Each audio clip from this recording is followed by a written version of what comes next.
جب قیامت کی گرمی جیسا موسم تھا، کھجوریں پک چکی تھیں، فصلیں تیار تھیں، پانی کی قلت تھی، مگر نبی کریم صلی اللہ علیہ وسلم نے اعلان فرمایا، ہمیں روم کی سب سے بڑی فوج کا مقابلہ کرنے کے لیے نکلنا ہے۔ صحابہ پر کیا گزری، منافقین نے کیا چالیں چلیں اور کیسے بغیر لڑے ہی اللہ نے مسلمانوں کو فتح فرمائی، یہ کہانی آپ کو مکمل حقیقت کے ساتھ سنائیں گے۔ یہ واقعہ 9 ہجری 630 عیسوی میں پیش آیا جب رومی سلطنت، جو اس وقت کی سب سے بڑی اور طاقتور سلطنت تھی، مدینہ پر حملہ کرنے کے منصوبے بنا رہی تھی۔ اس وقت کیسر روم رومی بادشاہ ہرقل تھا، جس کی فوج لاکھوں میں تھی اور جو دنیا کی سب سے زیادہ جنگی مہارت رکھنے والی فوج سمجھی جاتی تھی۔ رومیوں کے بارے میں یہ خبر ملی کہ وہ شام کے علاقے میں زبردست فوجی تیاری کر رہے ہیں اور ان کا منصوبہ یہ ہے کہ وہ مدینہ پر اچانک حملہ کر کے مسلمانوں کو ختم کر دیں گے۔ اس وقت تک اسلام جزیرہ عرب کے بہت بڑے حصے میں پھیل چکا تھا اور رومیوں کو خوف تھا کہ کہیں یہ دین ان کی سلطنت میں بھی نہ داخل ہو جائے۔ یہ ایک انتہائی نازک لمحہ تھا۔ اگر نبی کریم صلی اللہ علیہ وسلم مدینہ میں بیٹھے رہتے تو رومی اپنی تیاری مکمل کر کے خود حملہ کر دیتے، لیکن نبی کریم صلی اللہ علیہ وسلم نے فیصلہ کیا، ہم خود ان پر حملہ کریں گے۔ یہ پہلا موقع تھا جب نبی کریم صلی اللہ علیہ وسلم نے کسی جنگ کو کھل کر اعلان کیا تاکہ سب لوگ اس جنگ کی تیاری کر سکیں اور دشمنوں پر دھاک بیٹھ جائے۔ یہ جنگ سال کے انتہائی مشکل وقت میں پیش آئی۔ شدید گرمی تھی، مدینہ میں درجہ حرارت 50 ڈگری کے قریب تھا، فصلیں تیار تھیں، مسلمان مالی بحران کا شکار تھے۔ تبوک مدینہ سے 600 کلومیٹر تھا، جہاں پہنچنے کے لیے ریگستان کا سخت سفر طے کرنا تھا۔ یہی وجہ تھی کہ اس جنگ کو جیش العسرہ، تنگی والا لشکر بھی کہا جاتا ہے۔ جب نبی کریم صلی اللہ علیہ وسلم نے غزوے کا اعلان کیا تو مسلمانوں کو مالی قربانی دینے کی ترغیب دی۔ ایک حضرت ابوبکر صدیق رضی اللہ عنہ نے اپنا پورا مال لا کر نبی کریم صلی اللہ علیہ وسلم کی قدموں میں رکھ دیا۔ دوسرا حضرت عمر فاروق رضی اللہ عنہ نے اپنے مال کا آدھا حصہ دے دیا۔ تیسرا حضرت عثمان غنی رضی اللہ عنہ نے 1000 اونٹ، 70 گھوڑے اور 10,000 دینار دیے۔ نبی کریم صلی اللہ علیہ وسلم نے فرمایا، عثمان، آج کے بعد جو بھی کرو تم پر کوئی گناہ نہیں۔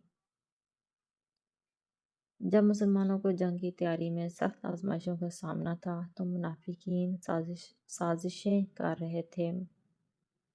کچھ نے کہا، یہ گرمی بہت زیادہ ہے، ہم نہیں جا سکتے۔ اللہ نے قرآن میں فرمایا، کہہ دو جہنم کی آگ اس سے بھی زیادہ گرم ہے۔ کچھ نے کہا، رومی بہت طاقتور ہیں، ہم ان سے نہیں لڑ سکتے۔ کچھ نے کہا، یہ جنگ بے فائدہ ہے، واپس آ جاؤ۔ یہ وہی منافقین تھے جو ہر جنگ میں پیچھے ہٹنے کا بہانہ تلاش کرتے تھے۔ 30,000 صحابہ رضی اللہ عنہ کا لشکر مدینہ سے بہت مشکل حالات میں روانہ ہوا۔ کچھ صحابہ کے پاس سواری نہیں تھی، وہ ننگے پاؤں چلتے تھے۔ کچھ کھانے کے لیے کھجور کے صرف ایک دانے پر گزارا کر رہے تھے۔ پانی کی قلت اتنی تھی کہ لوگ اونٹوں کا پیشاب تک پینے پر مجبور ہو گئے۔ یہ تاریخ کا سب سے مشکل لشکر تھا۔